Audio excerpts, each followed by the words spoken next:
Hello, hello, hello, everyone, and welcome to a new live episode of He Said, He Said, He Said, a look at the world from a seasoned black man's perspective. Thank you all for being here tonight. We are live, and we had some technical difficulties before the show started, but we have taken care of those, and we are here. Hopefully, you guys are joining us tonight. Wow, wow, wow. It is really raining in DC. I don't know where you are, but DC is very soggy, ladies and gentlemen. But the sun is here.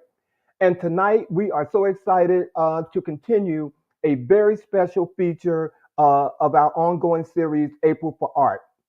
April is all about honoring the power and presence of art in our lives because art, in all its forms, helps us understand our history, our culture, and the diverse experiences of others. It speaks where words often fall short. It inspires, it challenges, it reflects, and yes, it brings us joy. In a time when the global art market has seen a notable decline, down 12% in 2024, according to the latest art market report by Art Basel and UBS, it is more important than ever to spotlight the talent and creativity that exists right here amongst us, especially those voices that have been underrepresented in the broader art world, our African American artists. And tonight, we are honored to welcome one of those incredible voices, an artist whose work speaks volumes, the amazing Greg Scott.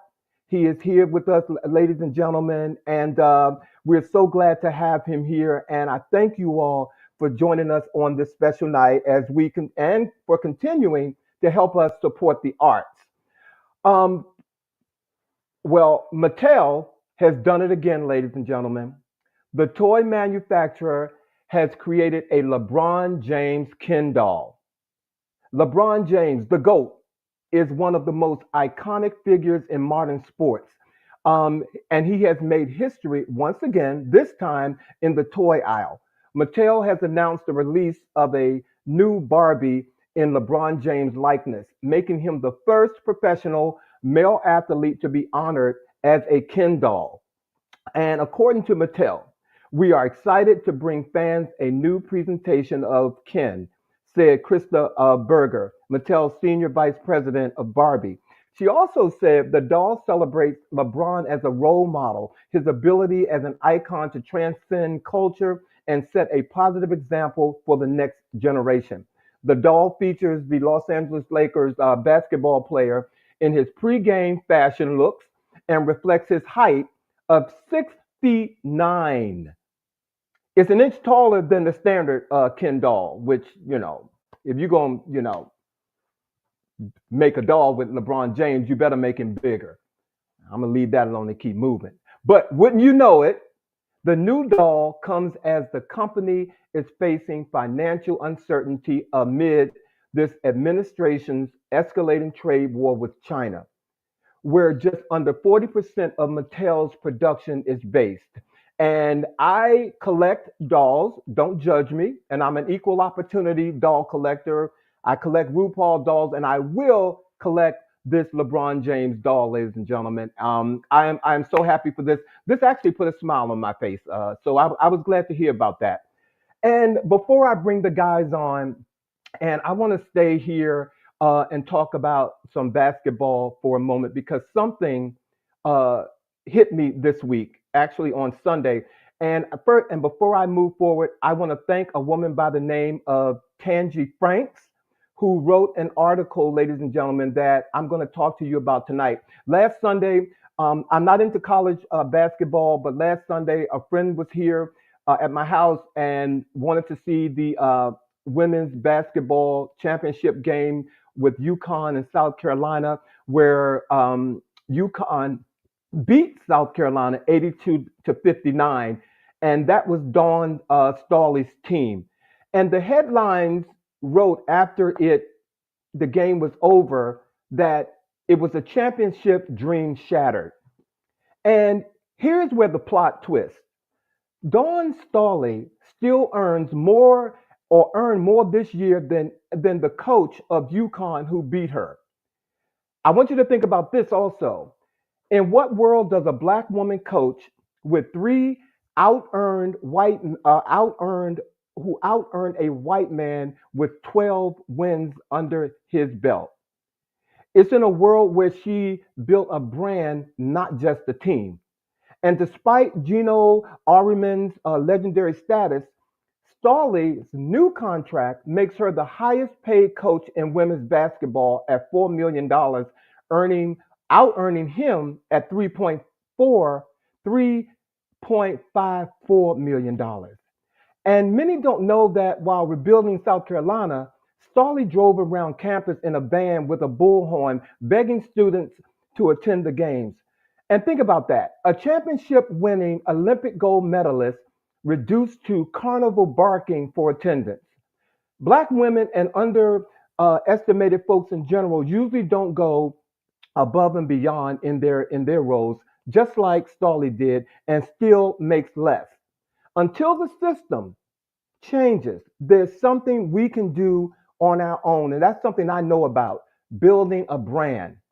Once she built a brand, this is what happened. Attendance went from 2,500 to 19,000 sold out crowds.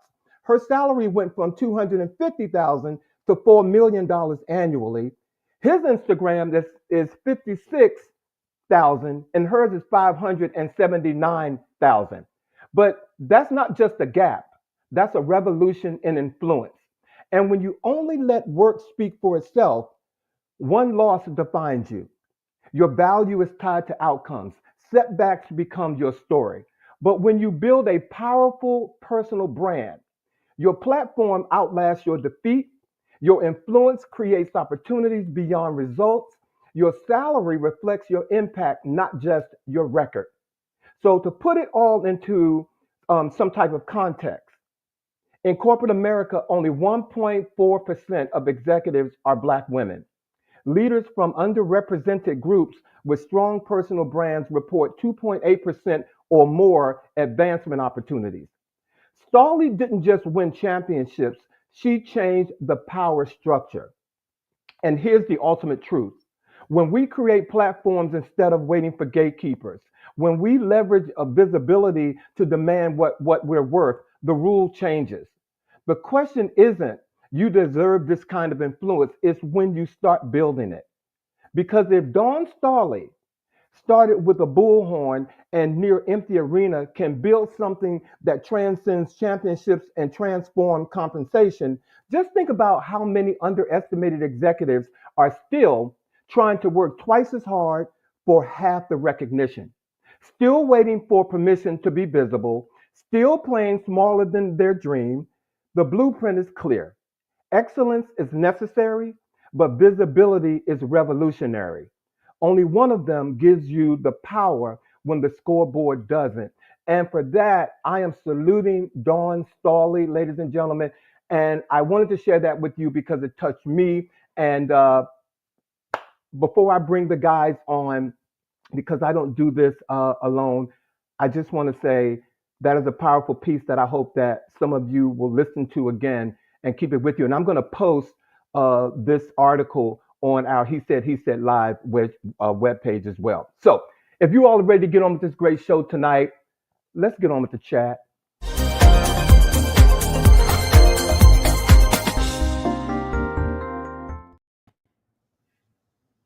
Gentlemen, Good evening.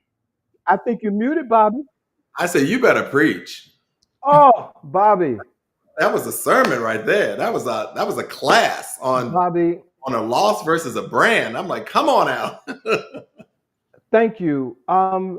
When that was given to me and I read it 3 times and I had to edit. I wanted to read the whole thing. And so I had to pull what I could. I just want to say that young lady who wrote that piece on Dawn Stawley, it just touched me. And then the whole concept of building a brand and where we are, you can't Yes. just look at her because of a game. Yeah. She is revolutionary. So thank much. you. Yeah. Thank Well, you.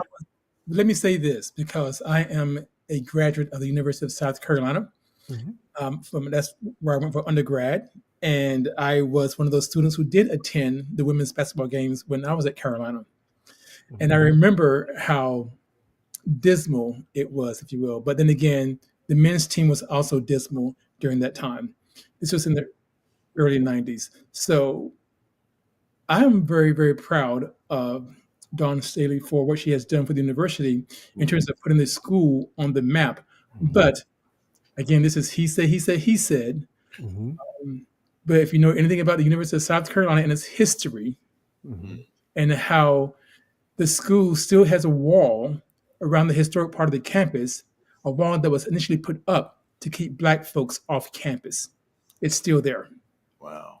So, so I'm mixed in terms of feelings in regarding the celebration of the university, its team, but I celebrate Dawn and her accomplishments. Amen. Amen. Well said, man. And I mean, you were Respect. there. You lived it. So Yeah. yeah, that makes sense. So how are you guys doing on this rainy Friday? Oh, I'm sorry. Real quick, ladies and gentlemen, thank you all for joining us tonight. Felix, Monica, Yeah. let me see, Michelle Sims. Thank you all for joining us. You know, it's live and technical difficulties. They come now and then, but we're here. We are here. And we have a great show for you tonight. So I'm Yeah. sorry. Yes. Yeah. Good Mhm. afternoon, everyone. Can I get started? You can, but first, how was your week? My week was busy. You know, as you know, I'm a commissioner Mhm. and have had a lot going on in terms of trying to take care of my constituents as well as my day job. And I'm also trying to get certification in terms of AI for business. So there's a lot going on. Okay. Thank you. Bobby, How about you, Bobby? It was a good week all in all. It is, as you said. Now we are all here in the district, and as you said, it is a Friday night that is cold and rainy. Not even 50 degrees, even though we had 80-degree weather a couple of weeks ago. But we are now at less than 50 degrees, cold and rainy. But I am warmed by the fellowship of my brothers here. So amen. Amen. Okay, so let's get on with the chat. What's going on in your world? What's Well, going let on? me start since we're talking about World. As we all know, World Pride is going to be celebrated here in Washington, D.C. The event starts May 17th and it goes through June 8th. But this event has not been without some controversy. We all know that J-Lo, Jennifer Lopez, was asked to not be the headliner. But what's really big now is that the organizers of the event are asking some trans people, trans members of the community, to not attend World Pride because of what they deem to be possible attacks against the community. So we've heard from Councilmember Charles Allen, who stated that he doesn't like the fact that the trans community has been asked not to attend. He thinks that they still should come. We know that Gay Pride Canada, that they have pulled out of DC Pride. And I think it goes deeper than that in terms of it just being about trans people. It is about the administration, and that's why they're doing this. But my thing is this is Washington, D.C., and we know who is at 1600 Pennsylvania Avenue.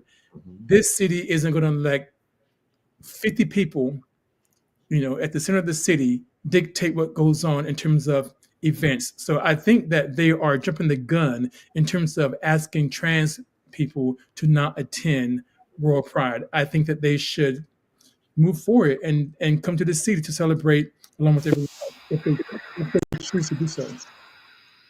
Wow. Were you going to say something, Bobby? I'm I sorry. was just going to say, I hear that. I think it is, I understand that there have been some credible threats made. Obviously, we're looking at our headliner. Jennifer Lopez is not, but Cynthia Erivo is headlining. And so I understand that there have been some credible, and Dochi's going to be there. I'm seeing all the slides come up.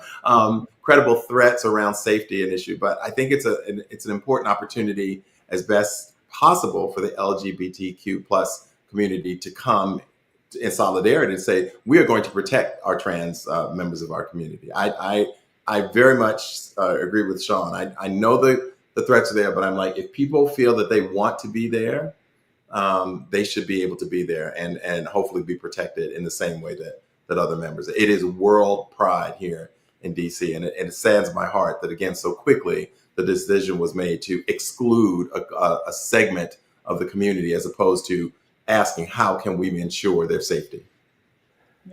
Uh, I I agree with you, but I'm definitely concerned because with this new administration, Mhm.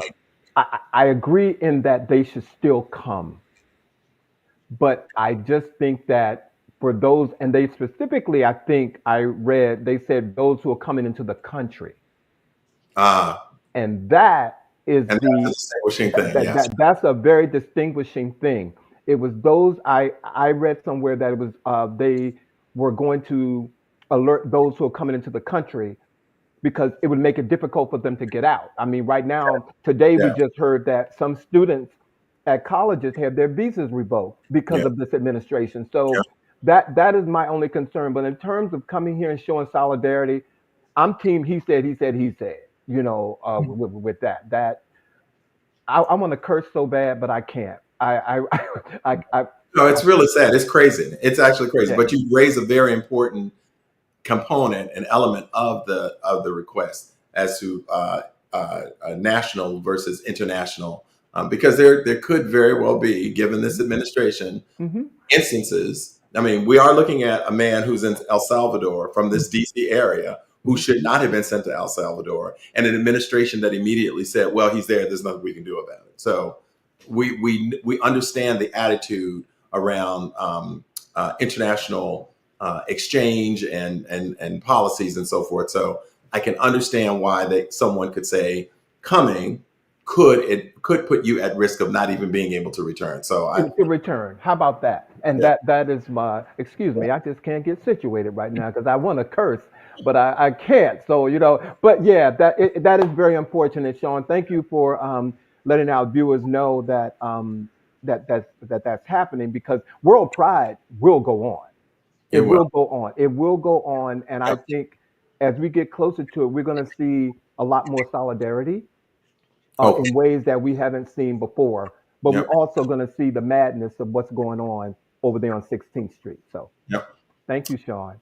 Thank you. Okay, so I have an interesting story that has been in the headlines of late also. So imagine a company owned by a wealthy businessman who recreates an extinct apex predator and lets it roam on a private ecological preserve. Sound familiar? Kind of sounds like Jurassic Park. That Well, does. that's no Right. longer just the plot of a 1990 science fiction film, because we now have Romulus and Remus.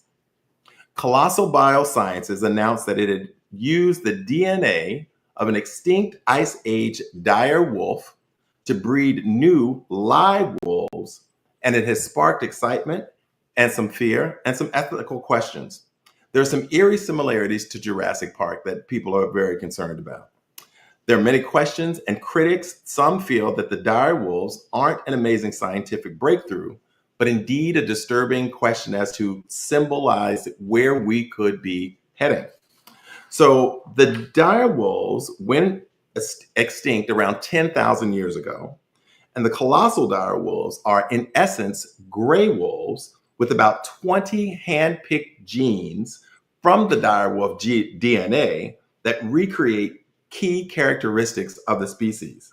But ethicists, I knew I was going to get caught on it, but ethicists and conversationalists, oh goodness, conservationists, Jesus, Bobby, That's appear all to right. be on attempts to bring back extinct species and whether the efforts matter. Now, there's the question of the wolves themselves. But the question I want us to ponder, particularly given our audience here, is how much do we trust this kind of science? There has always been um, a challenging relationship between Hmm. our communities and the scientific community, the medical community in general. Hmm. So when I look at something like this, I ask myself, one question is, should we be spending money on bringing, first of all, extinct animals back, as opposed to trying to take care of the ones that exist in our planet today? Because when I think of the way that we treat the environment, there are animals that are becoming extinct because we're not caring for the ones that we have here. That part. I asked the question as to whether or not, how far are we from seeing dire wolves be recreated, and possibly humans actually walking around here that have been created in this in in a comparable way. And what does that mean? Because again, when I think about the experimentation, particularly of our communities, things like the Tuskegee experiment, where Black and brown people were literally used as test dummies around viruses and disease. I think about the whole notion of understanding Black pain and the assumption that we are able to take it. Our pain is often ignored because there's assumption we can't. The question is that I'm putting before you guys is this a good thing? Because this kind of science in the wrong hands could be really interesting for the future. Well, I would say this. I think part of what you're saying, or maybe what could come, is cloning. And we've already seen that. Mm-hmm. Mm-hmm. Okay. And in terms of the dire wolf, I don't think that it truly is bringing back the extinction of the species, because you can't, because they're actually, like you said, they're using an existing wolf's DNA and then just playing around with it to create basically a new species. Yes, an animal that carries the characteristics of the dire wolf. Yes, and so I don't condone that either. But again, people have been breeding dogs for centuries. New breeds have. I mean, the pit bull didn't exist centuries ago, but now the pit bull is one of the most well-known or liked dogs that there is. Mm-hmm. So I don't know. I'm going to have to process this a bit more. But cloning, and I don't know if you all saw the TV show on Netflix, they cloned Tyrone. Yeah, I did. Mm-hmm. Mm-hmm. We're not going down that path. Mm-hmm. But wouldn't you say also, Sean, that there were times when, even with certain scientific experiments and so forth, we also existed under a government that created some type of safeguards to prevent certain things from happening? And I look at our current administration and I don't see safeguards. Well, I agree, and that's why I bring up cloning, because I can see people on the far right, though they're supposed to be, quote, evangelical Christians, if you will. I can see them wanting to clone Adolf Hitler. I can see them wanting to clone the man in the White House right now. I can see that possibility, and that is quite frightening. Yeah. Yep. My only question to all this is why. You know what I'm saying? It is why. Because there's so much going on. But then, to answer my own question, is these people who are now running our country, if you will, they will do anything to have control over anything. Yes. And yes. so, I go back to what in the Wolverine is going on right now. You know what I'm saying? Just, You're right. It's like, let it go. At a time when, you're trying to erase. See, y'all, I know where you're going. At a time when y'all trying to erase stuff, Yeah. trying to create stuff that don't make sense. Exactly. Don't make sense. So we're gonna Bobby, keep us updated on that, please. I will, because there was a line in Jurassic Park that said, they were so busy celebrating that they could do it, they didn't stop to ask themselves, should they do it? Well, yeah. I know why, because I answered my own question, but why? And I dropped the dime on them trying to erase stuff, and I just wanted to let all the viewers know, if you didn't know, if you heard the story about the National Park Service this week, in a repeated effort to erase everything about who we are. This past Monday, a photograph of Harriet Tubman was removed from a National Park Service website about the Underground Railroad. Previously, the page opened with a photo of Tubman and a description that acknowledged slavery in the efforts of enslaved African Americans escape bondage. In its place were images of postage stamps and a reworded introduction that refers to the Underground Railroad as one of the most significant expressions of the American Civil Rights Movement that bridged the divides of race. The updated version did not mention slavery at all.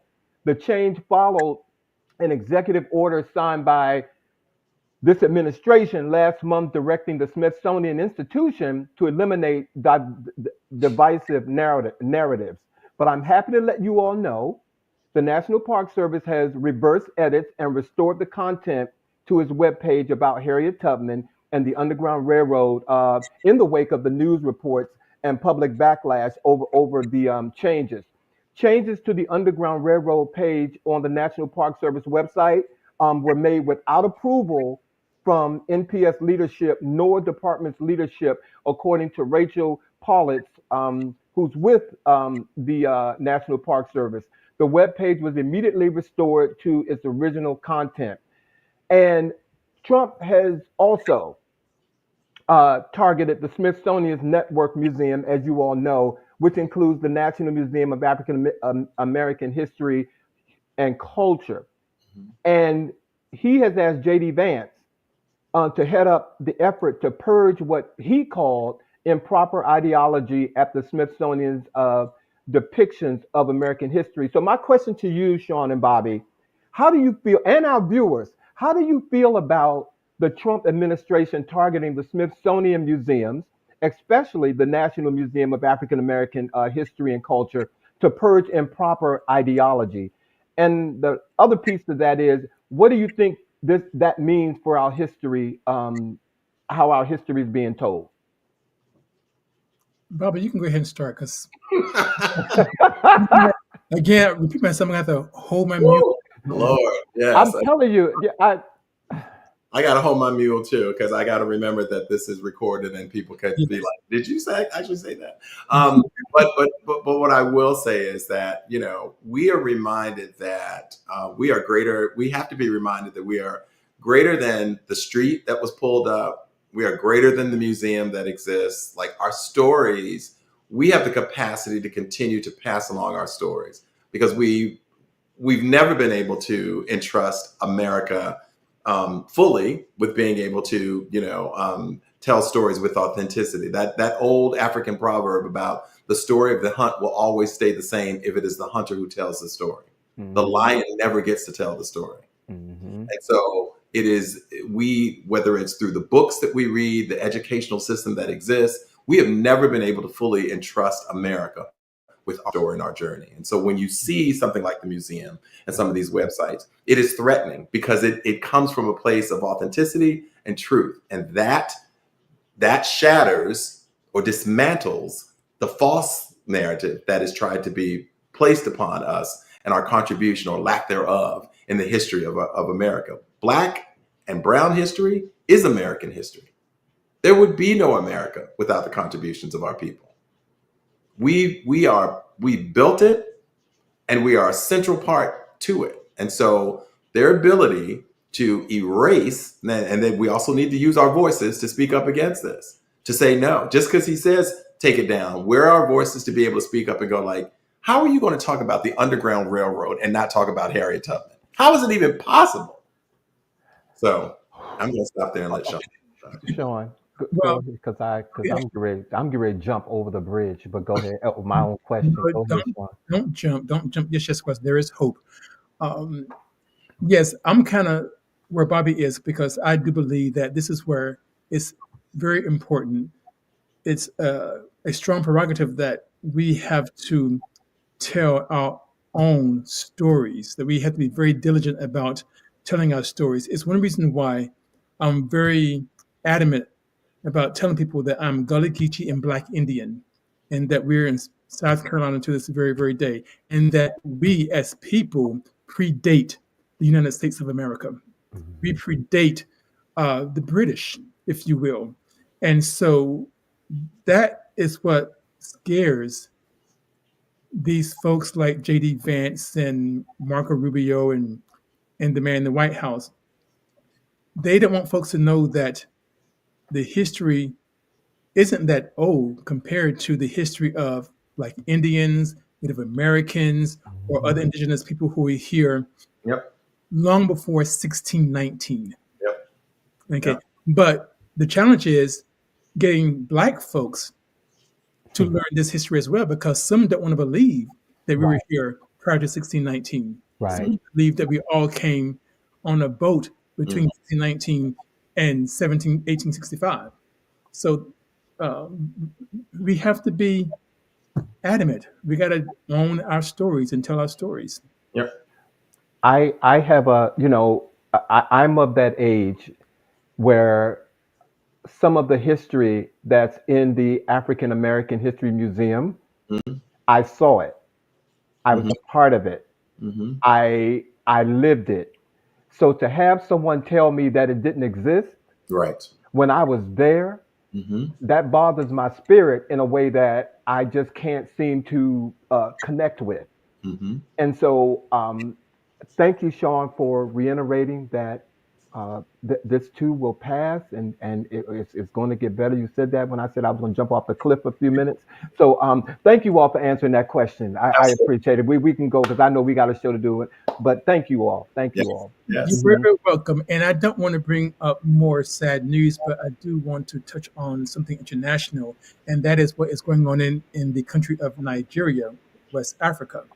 Uh, Ever since October of 2024, they have been dealing with a growing number of cases of, growing number of cases of meningitis. Mm-hmm. And it started out kind of slow, like I said, in October, but this year, the last 3 months, they've seen an uptick in the cases of meningitis. And what's really making this very challenging is that the cases are coming from the most challenging parts of the country to get to, and people are not coming in to get care. They are kind of waiting until it's too late to get care. And of course, most people don't get the vaccinations. Um, so we're seeing this become a health crisis according to who? The World Health Organization. So if you're not familiar with what's going on there, I highly recommend people take a look at it because a lot of folks are traveling to Right. Ghana and Nigeria, and this could easily spread to neighboring countries. Right. But so far, about 151 people have passed away, and about 8,000, 9,000 people have been diagnosed with the virus. Thank you for that information. Yes, please. I know some people who have been traveling to Africa Mm-hmm. over the last 8 months. And I don't know if they were going to Nigeria or exactly where they were going, but they need to know that information Mm-hmm. because that outbreak is real. And Mm-hmm. thank you, Sean, for letting us know about that. I appreciate it. Thank you. Thank you. Thank you. Thank I you. know that we have an exciting guest who is going to be joining us shortly, so I will keep my final story very quick and brief. But we do want to send out our most sincere condolences to the citizens of the Dominican Republic who are mourning right now. An unimaginable tragedy at a celebrity-studded nightclub plunges the Dominican Republic into mourning. Just the other day, there were about at least 221 people have lost their lives when on Tuesday evening, what had started out as a celebratory night turned into one of the Dominican Republic's deadliest events. The roof of the bustling Jet Set nightclub totally collapsed, plunging an entire nation into mourning. So, in this Caribbean capital where deaths felt personal to so many, with local journalists even breaking down as they recounted what was taking place and the residents trying to come to terms with how this could have possibly happened, that had taken the lives of so many, including some very prominent Dominicans. So the death toll, unfortunately, is likely to be even higher. There were over 200 people who were seriously injured as well, and there are countless others remaining unaccounted for as of today, with search crews just today beginning to call a halt. And what was a search for bodies is now a search and rescue has now become a search for bodies through the rubble. And forensic scientists right now and specialists are trying to identify some of the victims because some of the bodies that have been retrieved, unfortunately, as a result of damage and injury, are unidentifiable simply by just vision. And so the forensic scientists are trying to help people identify the loss of their loved ones. But a tragic, tragic situation right now. 221 lives lost due to a roof collapse in the Dominican Republic. So our sincere condolences go out to any of those who were impacted directly, but also just the loss of life under such horrific circumstances. Wow. Thank you. Did you guys know anybody that was there or because, this world is small. So Yeah, somebody knows somebody I who knows somebody. I don't know anyone who was impacted directly, but I have friends from the Dominican Republic who are certainly, their loved ones are mourning, and they feel a sense of connection, obviously, to their home. And so we just speak their names and pray for their spirits Yes. Well, thank you. And ladies and gentlemen, again, thank you all for joining us tonight. Oral Health, George Pringle, Felix, who's joining us for the first time, giving us Hey, some pom-pom. Thank you so much. Or is that confetti? I don't know what it is, but I felt some fanfare coming through. it's his Um, first time. Thank you all. For those of you who are just tuning in, this is our month. We're April for Arts, and we have four incredible artists that are joining us this month, and we have one of them here tonight. And if you all are ready, I want to bring him on because this brother is near and dear to my heart. So, you guys ready to bring on our special guest tonight, Bring it Sean on. and Bobby? Bring it Yes. on. All right, so an innovative artist, Greg Scott always looks toward the future, keeping his mind open and his spirit free. His artwork brings you on a colorful journey of modern aesthetics. At once imaginative, whimsical, stylish, and unquestionable unique.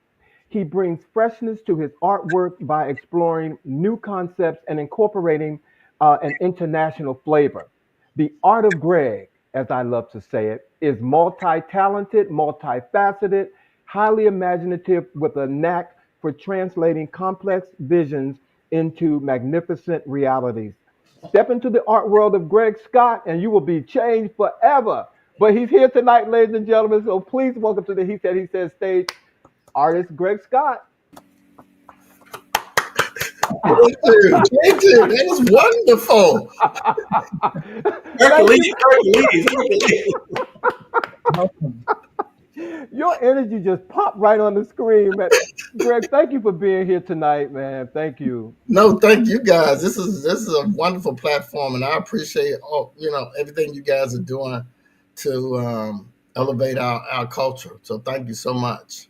I appreciate it, and I don't know where you live per se, but you need to call me so I can come pick up one piece of those that neckwear you have around your neck. I just need one piece.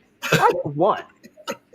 I'm not greedy. And thank you for joining us, Dr. Tamara Jones. Thank you for that compliment to Bobby, Sean, Greg, and I. Thank I you. appreciate that. Thank Thank you. you. Thank you. Well, Greg, again, thank you for uh, working with us through our difficulties to get you on set, but you are here, and we're going to go ahead with this interview tonight. So I want to do an icebreaker first of all, so our viewers can get to know you because our viewers like to know who we bring on the set. Okay. Okay, so before we dive into your interview, Greg, tell us what's bringing you joy these days, creatively or personally, Oh wow, that's a or good question. both, or both. What brings me joy right now is being creative. I'm doing a lot of painting. I'm working with a lot of artists, and I enjoy working with artists from fashion to photography to everyone. And I enjoy working with young people, especially young talented people, to promote what they're doing. So those type of things bring me joy right now, and just being alive, and just being present. Mm. Can we all raise our he said cups to him right now? Yes, we can. Being alive. Being alive. Yeah, he got his own too. He got his own cup. Here. Thank I'm you. here. Thank you about that. Anything else you want to share before we move on, Greg? No, not right now. It might come to me though. Okay. Like, let me have a couple more sips of my tea, and I Yeah, might have let me do a that. little more. So, Hmm. Warm the bones. All right. Well, let me get started with this then, because I love that you talk about young people, and I do believe that when it comes to art, it can be a gateway for young people to leave whatever circumstances they might be in, good or bad, to something that they may not have thought about in terms of their creative potential. So, you as a young person, you are a native Washingtonian, which is quite rare these days. So, love to have a native Washingtonian on the show. Where did you grow up in the city, and is there what was your introduction to the art that you do now? What was your introduction to fashion, your introduction to art and graphic design? Where did it all begin? Did it start with you? Did someone come to you and try to introduce you to that world? Or um, tell me that. Give me your story, if you will. Okay, that was three questions there, but okay. The first question. I grew up in Washington. I'm a third generation Washingtonian. I grew up in, right now it's called Capitol Hill. I lived in Anacostia, and I just traveled throughout, all over DC. I'm from DC, so I had a lot of family here. And I went to a school called Lennox Elementary School on Capitol Hill. Now it's a condo. And I was started drawing when I was 3 years old. So I've been drawing all my life. And when I got into kindergarten and first grade, everybody would call me an artist. So the teachers would always have me decorate the bulletin boards for the whole year. I'd be decorating the bulletin boards. So that's all I did. I went to summer school, but that's the main thing I did. So I've enjoyed living here in Washington, D.C. I went to, like I said, I went to Lennox Elementary School. I went to Roundel Junior High School, which now is a museum, and I graduated from Easton High School. And I also went to a school called Penn Center, and they bussed all the artists up to Penn Center. So it was a group of teachers and art students that went up the Penn Center, which was up northeast up northeast. I've never even heard. I'm a native Washingtonian, ladies and gentlemen, and he named some stuff. And I've been here for 66 years, and I have never heard some of those schools that you just named. Okay. Yeah, Wow. I only been here for 40 years. Oh, oh, wait. Okay. All right. Okay. Alrighty then. Mhm. Clearly, the artist can be artistic as well. Yes. So, what was the other question? I'm sorry. No, you pretty much answered that because I was trying to get to. Oh, Go ahead. Sorry. you had mentioned young people. Besides being an artist and a curator, I also work at Children's Hospital as a gallery curator at Children's Hospital. So I get a chance to work with a lot of young people who are going through challenges with their health. But seeing a young person get involved in their art helps them to kind of like deal with the process of all the medical complications they have to deal with sometimes. So it's a blessing. It's a blessing to be able to work with not only artists, professional artists, but just young artists, just seeing their talent. Thank you. I love that. That is so beautiful that you're able to work with kids who are dealing with some other things that I'm sure that the art allows them to really kind of step away from the reality of their illnesses and some of the things they're challenging with. That's beautiful. So, your obviously your artistic journey did begin here in Washington, D.C. It then took you to Columbus, Ohio, where you attended the Columbus College of Art and Design, and then from there to Brooklyn, New York, where you attended the most prestigious Pratt Institute, and that your first love of art was actually fashion illustration.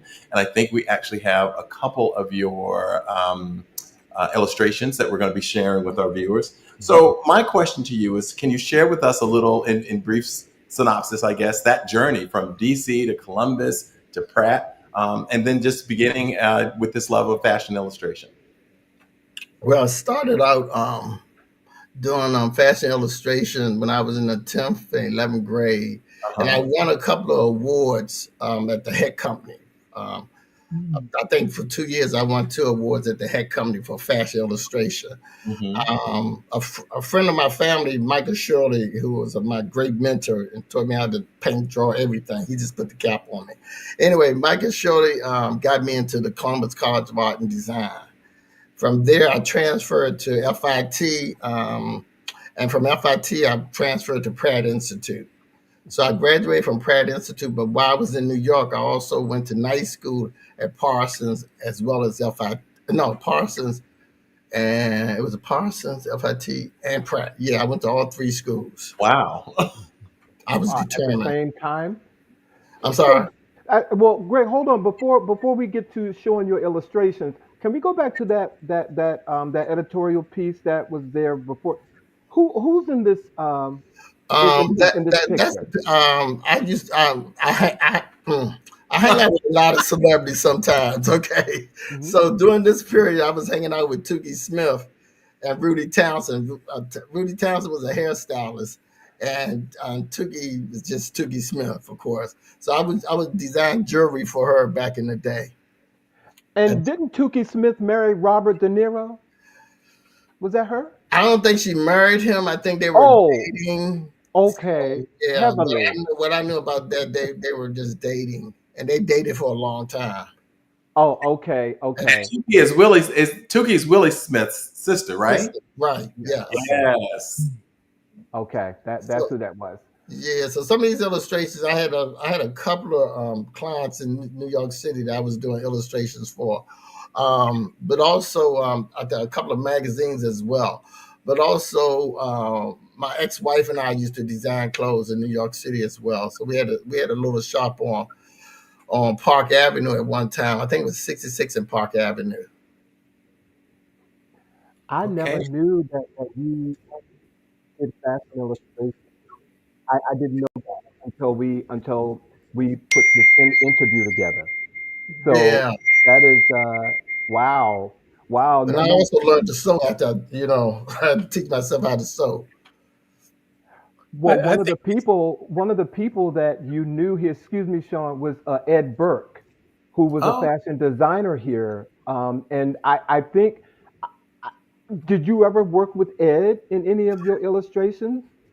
Like I said, I always hung out with a lot of folks. So me and Ed I met Ed at G Street Fabrics. Okay. Yeah, Ed was just out of everybody I left in New York, Ed was the most talented designer I ever met in my entire life. Ed could do yeah, everything and anything. And he has such a good heart. He has such a good spirit. He was a yeah, quiet man, but he was full of energy. And then I used to love it when he get excited and see some fabric in the store. He would just run off, Greg, what you think about this fabric? What you think about this fabric? I was like, oh yes, that's it. So, it's always inspiring to me when artists and designers and photographers get excited about their work and be so passionate about it. Mhm. hmm, Lord, yes. you took me down memory lane. I'm sorry. I'm gonna let Sean go ahead and get because he started talking about fabric and Ed Burke, and I almost had a relapse. Okay, but yeah, thank you, yeah, thank you. yeah. I find it very, very interesting and fascinating because for 2 years I lived in New York City and I was an executive group sales manager for Macy's at Herald Square. So I was in that world a little bit on the business side, if you will. And I know that New York is, I consider to be the fashion capital of the United States, if not the world. So I have to ask you this question, Greg, if you don't mind. Okay. No, do you feel that growing up, that returning to build your career here in DC has shaped or limited your opportunities as an artist in any kind of way? Well, I think for me, a friend of mine told me one time, the best experience is life experiences. So each experience take you to the next level, Mhm. and I truly believe that. So I can honestly say everything I've done has made me to the person I am today, and Mhm. I'm quite happy where I'm at. I feel very grounded.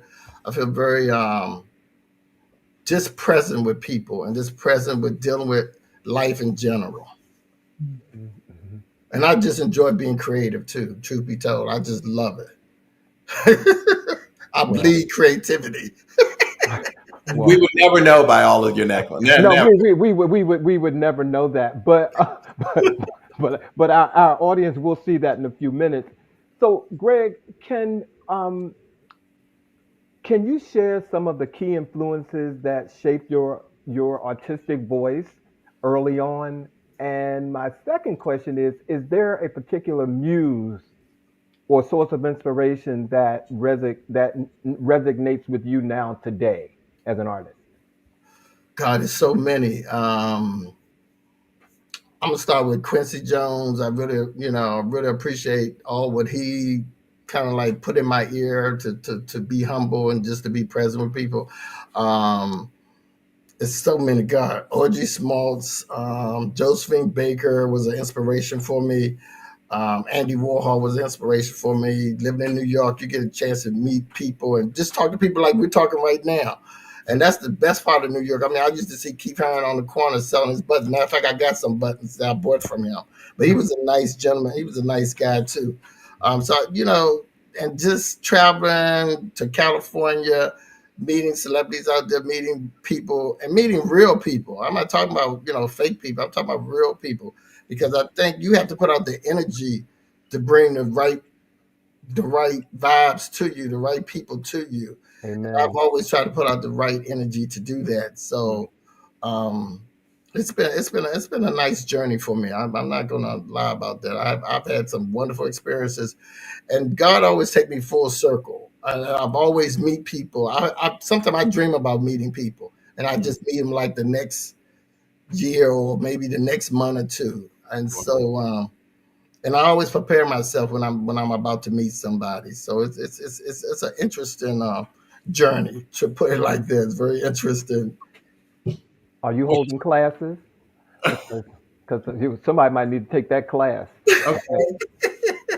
So you're talking about the journey and being at a place right now where you feel happy with where you are, grounded, it was your word that you used, and feeling that and being present and appreciative, putting out the positive energy. So if we were to ask you to define success as an artist, how would you define it? And is that definition different now than it might have been even 10 or 15 years ago? Well, I think each person had their own definition of being successful. Mine's have changed. I realized at one point I'm not in charge of anything. I can only go with the flow of life, and I'm a Pisces, so I really just go with everything basically. But um, I have a tendency to understand things before they come to me, and so that helps me to process what avenue I'm going down next. So, and I just leave things open now. Like I wake up in the morning, I get an idea every morning. I like working on projects. So if somebody called me and said, "Greg, I got a project. Can you work on it?" Yes. I never say no. If I can do it, I'm going to do it. So, and I like I said, I like working on new projects. I like working on new ideas. That just stirs my energy, my creativity. So, I'm always in. What we doing next? That's your inner child. I love it. Thank you. Thank you very much. Yeah, I certainly understand the processing part. And this is something that I've wanted to ask you all week. And if it's a bit too personal, um, feel free to be coy, if you will. But I'm kind of curious because, like I said, often the art does require processing. And you talked about how you love your life and where you are now with your life. And I want to ask, like I said, art can often be a way of processing life's most difficult moments. And again, if you feel okay about this, if you feel comfortable, could you share where the personal pain has influenced your art, or how that shows up in your art, or the joy, any kind of personal joy that you can share that shows up or influences your art, and how it shows up in what have you? Well, I think there's always two sides to everything, and in order to get through life, you are going to go through some struggles, and you are going to go through some pains. But those struggles and pains make you a stronger person moving forward. And yes, I have done some artwork.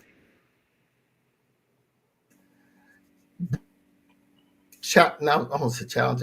I have done artwork that I've been emotional about, because I've gone through some things. But in that artwork, still see like humor. You still see color. You still see. So it's almost like a passion for me. Yes, I'm going through this emotion right now, but I see on the other side it's going to be a beautiful world, basically. And then I look for that. I just look for the next. I look for the rainbow in the sky. I look for that pot of gold. I look for this jewelry.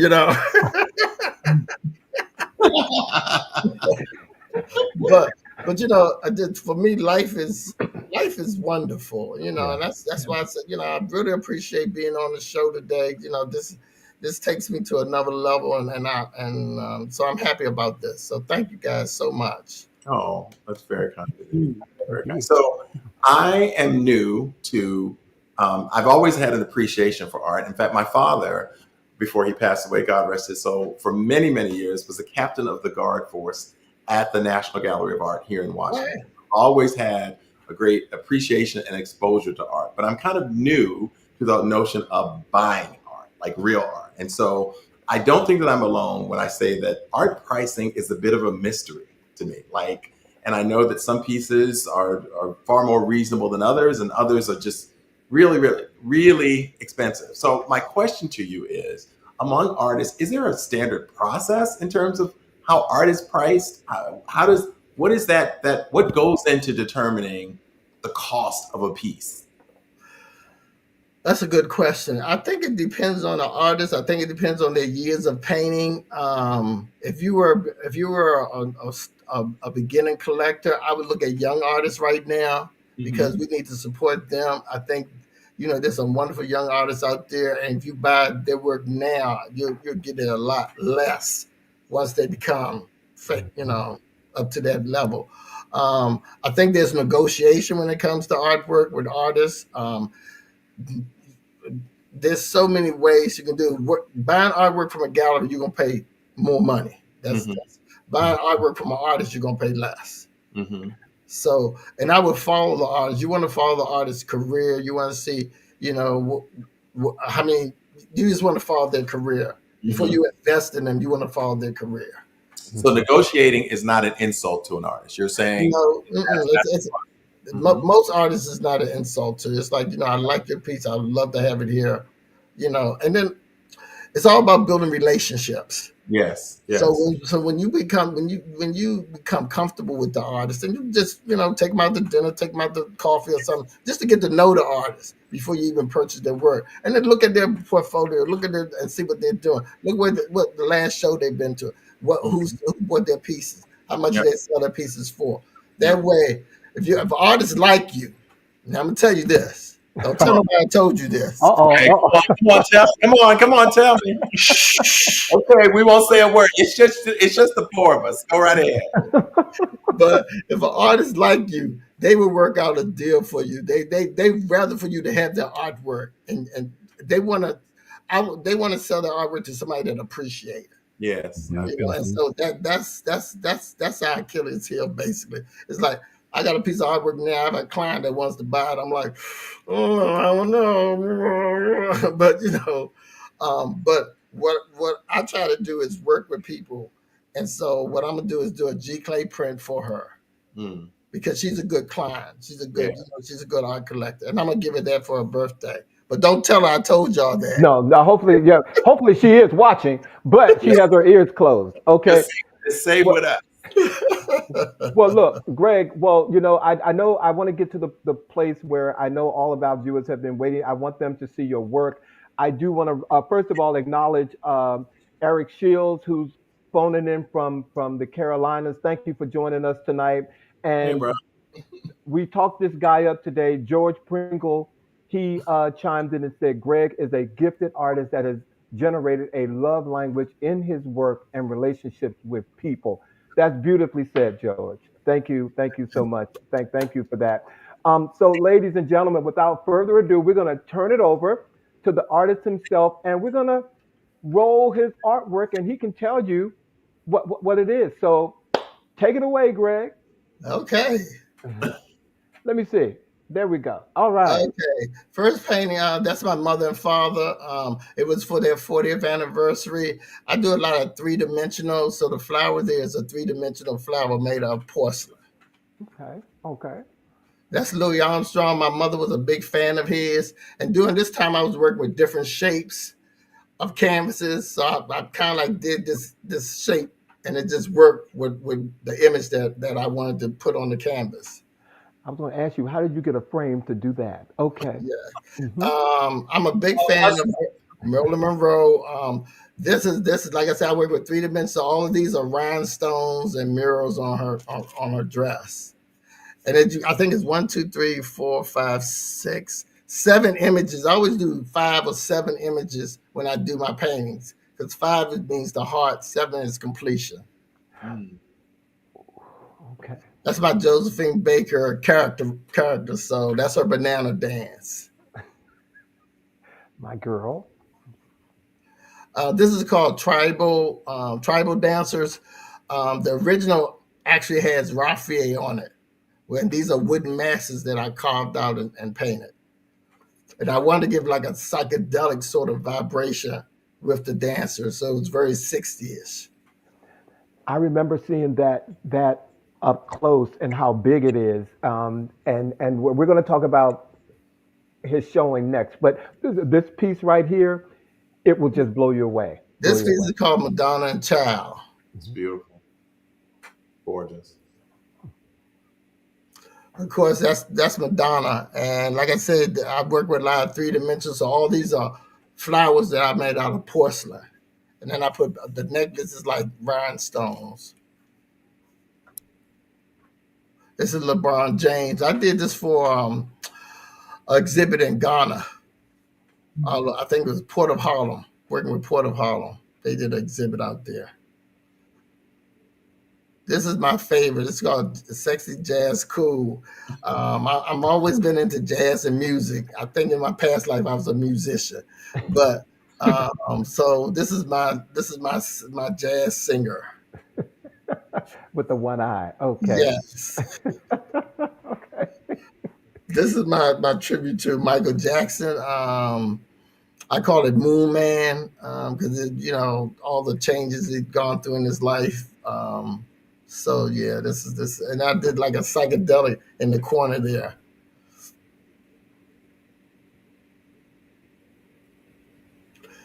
This is my Sammy Davis Jr. piece. My mom, this is really her painting. I did this for her. She loves Sammy Davis Jr. And we sent him a letter, and he actually sent us the picture back of him. So this is the best picture I've ever had, and I got the letter too that he sent us. This is my picture of Whoopi Goldberg. These are real hair braids that I braided myself back in the early 90s. And they're hanging off the picture?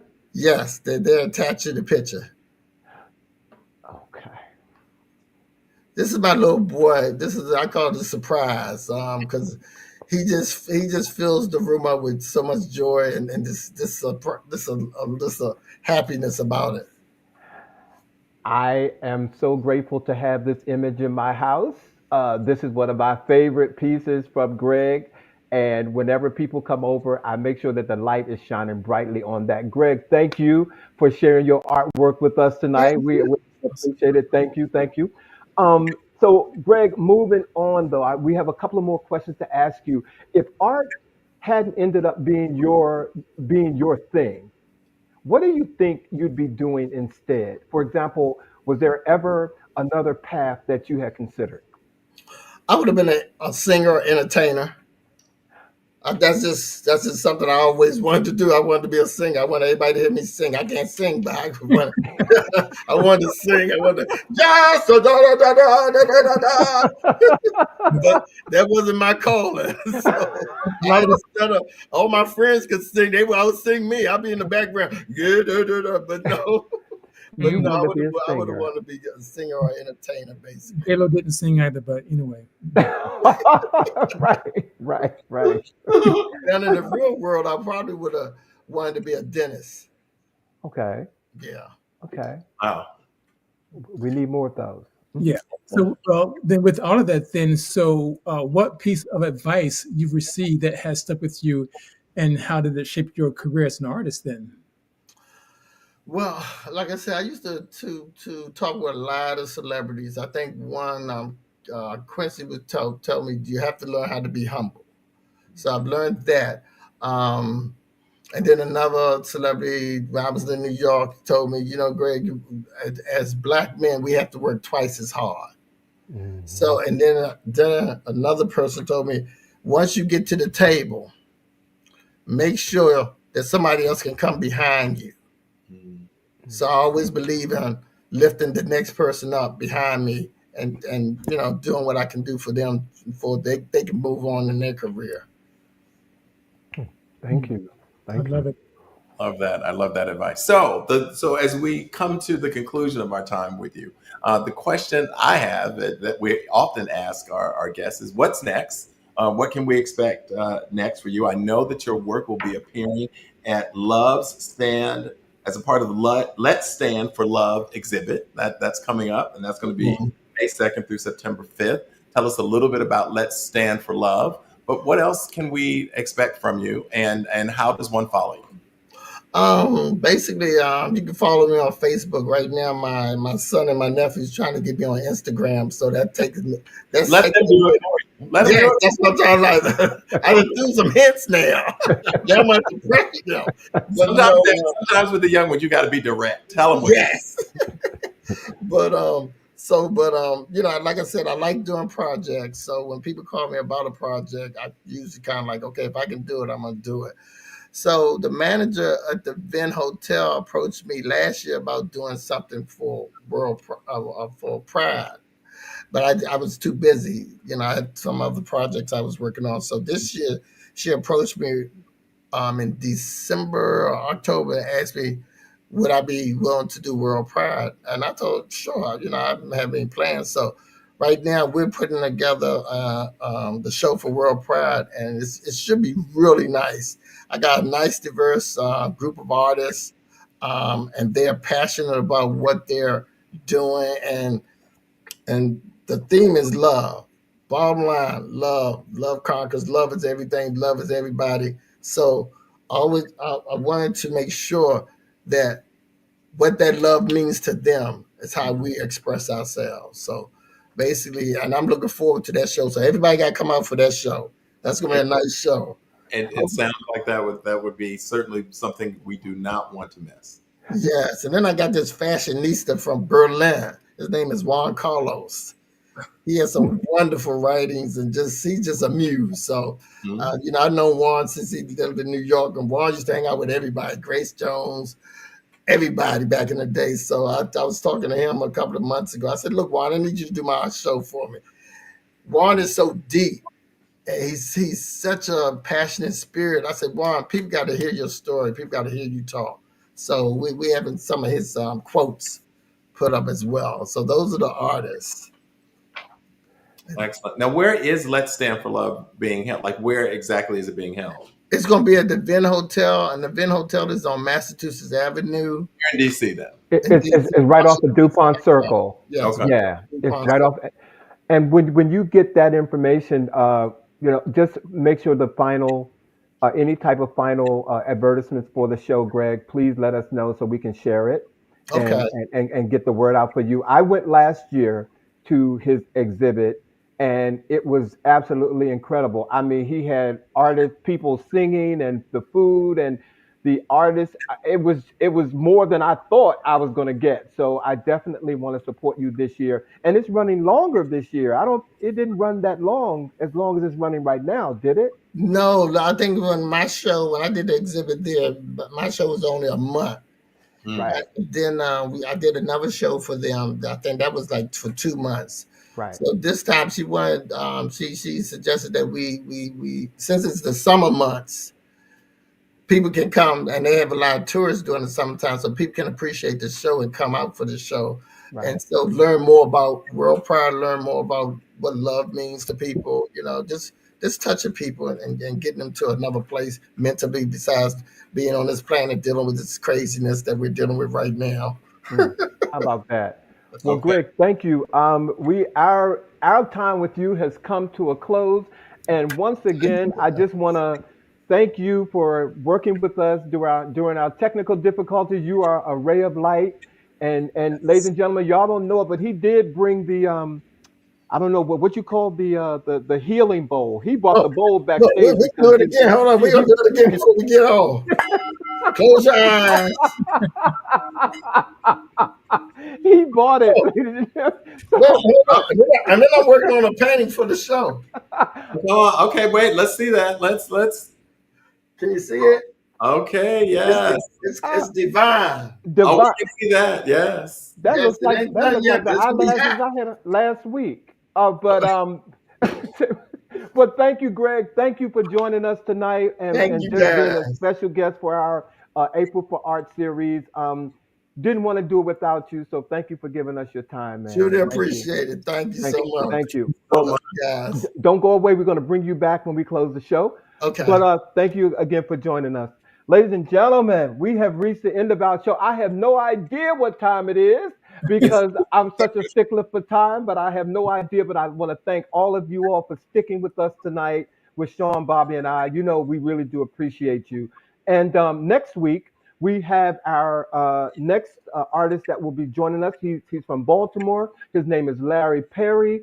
and his art is just, again, it's sickening. And so I cannot wait to have Larry on the show next week. And we do not close this show without giving you guys words of the week. And this week, thanks to Bobby, art is not a mirror held up to reality, but a hammer with which to shape it. And I want to thank you, Bobby, for giving us that tonight. Thank you, Sean and Bobby. Thank you. Thank you, Brother Alvin. Thank you. I thank you, thank you, thank you. My producer, our producer Norman, can you bring Greg back to the? Hopefully he's there. Can we bring him back real quick? So, ladies and gentlemen, again, thank you for joining us, and please share the show with somebody. Tell us about us. We're on YouTube. We're everywhere. So please subscribe to our YouTube page, and we look forward to seeing you next week on a brand new episode of He Said. He said. He said. He said. He said. Come on. Y'all have a good weekend and stay dry. Wait, there's Larry Terry right there. Larry joined the show. Can't wait to see you next week. Thanks, Thank you, guys. everybody. Have Be a good well. weekend. Thank you, guys. Bye. Good night.